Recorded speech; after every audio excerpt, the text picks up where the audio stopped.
Okay. இப்போ காமனா ஒருத்தவங்களுக்கு வந்து கேன்சர் இருக்கு அப்டின்ட்டு அவங்க ஃபீல் பண்றாங்க அப்டின்னா, ஆல்டர்னேட்டிவ் கியூர் வந்து ஏதாவது போலாம் அப்டின்ட்டு அவங்களுடைய லைஃப் சேவிங்ஸ் எல்லாத்தையுமே அதுல போய் ஸ்பெண்ட் பண்ணிருவாங்க.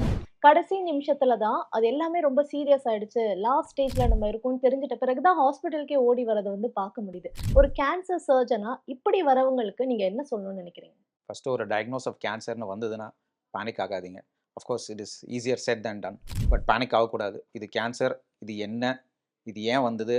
என்ன பண்ணணுன்றத ஆராய்ச்சி பண்ணணும். ஃபர்ஸ்ட்டு வந்து நீங்களாவோ, உங்க ஃப்ரெண்ட்ஸோவோ, உங்களுடைய தெரிஞ்சவங்களோ வச்சு நீங்க பண்றத விட, it is better you take a proper scientific opinion. ஒரு டாக்டர் கிட்ட, ஒரு ஆங்காலஜிஸ்ட் கிட்ட போயிட்டு, இது கேன்சர் தானா? இத முதல்ல கன்ஃபார்ம் பண்ணுங்க. கேன்சருக்கு ஸ்டேஜஸ் இருக்கு. ஸோ ஸ்டேஜஸ்க்கு ஏத்த மாரி இதுக்கு தேவையான இன்வெஸ்டிகேஷன்ஸ் பண்ண வேண்டியிருக்கும். இது என்ன டெஸ்ட் பண்ணி, இது கன்ஃபார்ம் பண்றது, எங்க பரவியிருக்குன்னு பார்க்குறோம். அதுக்கேத்த மாரி, ஸ்டேஜஸ்க்கு ஏத்த மாரி ட்ரீட்மெண்ட் இருக்கும். டாக்டர் ஹைபெக் சர்ஜரி நடந்துட்டு இருக்கும்போதே, ஹீட்டட் கீமோதெரபிய வந்து அப்டமன்குள்ள வந்து வைப்பாங்க அப்டின்ற மாரி ஒரு விஷயம் கேள்விப்படும்போதே, ரொம்ப எக்ஸ்பெரிமென்டலா இருக்கு அண்ட் பயமாவும் இருக்கு இத கேட்கும்போது. ஆக்சுவலி இந்த ட்ரீட்மெண்ட் வந்து என்ன பண்ணும்? எந்த மாதிரியான கேன்சர் பேஷண்ட்க்கு இந்த ட்ரீட்மெண்ட்ட குடுப்பீங்க? ஹைபக் ஒரு எக்ஸ்பெரிமெண்டல் டெக்னிக்லாம் இல்லங்க. It's a very standardised technique. ஹைபக்ன்றது வந்து சில அப்டாமினல் கேன்சர்ஸ்க்கு யூஸ் பண்றது. நார்மலா ஒரு வயத்த ஃபுல்லா பரவி இருக்க ஸ்டேஜ் 4 கேன்சர்ஸ்க்கு ப்ரீவியஸா ஒண்ணும் பண்ண முடியாதுன்னு டிக்ளேர் பண்ணிடுவோம். கீமோதெரபி மட்டும் தான் குடுப்போம். இப்போ இந்த மாரி ஸ்டேஜஸ்லயும் குணப்படுத்துறதுக்கு இது வந்திருக்க ஒரு வரப்பிரசாதம் இது. ஸோ சைட் ரிடக்ஷன் சொல்லுவோம். ஸோ நம்ம சின்ன சின்னதா ஒரு ரவைய தரையில கொட்டுனா எப்படி இருக்கும்? அந்த மாரி கேன்சர் வயிறு ஃபுல்லா பரவி இருக்கிறப்போ, இந்த மாரி ட்ரீட்மெண்ட் யூஸ் ஆகுது.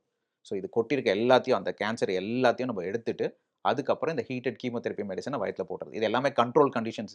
நீங்க நெனைக்கிற மாரி சூடா போட்டு வயிறுல இருக்க இன்டெஸ்டைன்ஸ்ல பர்ன் ஆகுற மாரி இல்ல. ஸ்பெசிஃபிக் டெம்பரேச்சர்ஸ் இருக்கு. 40 டிகிரி சென்டிகிரேட்ஸ் இருக்கு.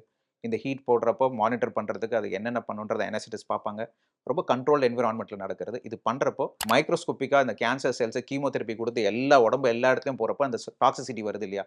அதெல்லாம் வராம அந்த இடத்துல மட்டும் அது குடுக்க முடியறதுனால நல்ல அளவுக்கு கியூர் பண்ண முடியும். It's a very safe thing. But ஆனா செலக்டட் கண்டிஷன்ஸ்ல பண்ணணும்.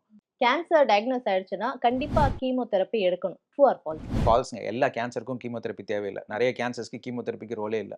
கேன்சரோட எந்த ஏர்லி சிம்ப்டம்ஸ பீப்பிள் ரொம்ப ஈஸியா இக்னோர் பண்ணிட்டு போயிடுறாங்க? ஈஸி ஃபெட்டிக்ங்க. ரொம்ப ஈஸியா டயர்ட் ஆவுறது. இது வந்து நான் சரியா தூங்கல, சரியா சாப்பிடல அப்படின்னு நம்ம வந்து இக்னோர் பண்றோம். சென்னையில கேன்சர் ட்ரீட்மெண்ட் 15 இயர்ஸ் முன்னாடி வெர்சஸ் இப்போ. 15 இயர்ஸ்க்கு முன்னாடி நம்ம கேன்சர் ட்ரீட்மெண்ட் சென்னையில வந்து நல்லா பண்ணிட்டு இருந்தோம். எந்த வகையில நம்ம குறைபாடுன்னு சொல்ற அளவுக்கு இல்ல. இப்ப பார்த்தீங்கன்னா, நம்ம state of the art research பேப்பர்ஸ்லயும் சரி, கேன்சர் ட்ரீட்மெண்ட்டும் சரி, we are setting the standards. Medical tourism, cancer treatment எல்லாத்துலயுமே இன்க்ளூடிங் தி சென்டர் நான் வொர்க் பண்றது Apollo. I am proud to say we are doing the best.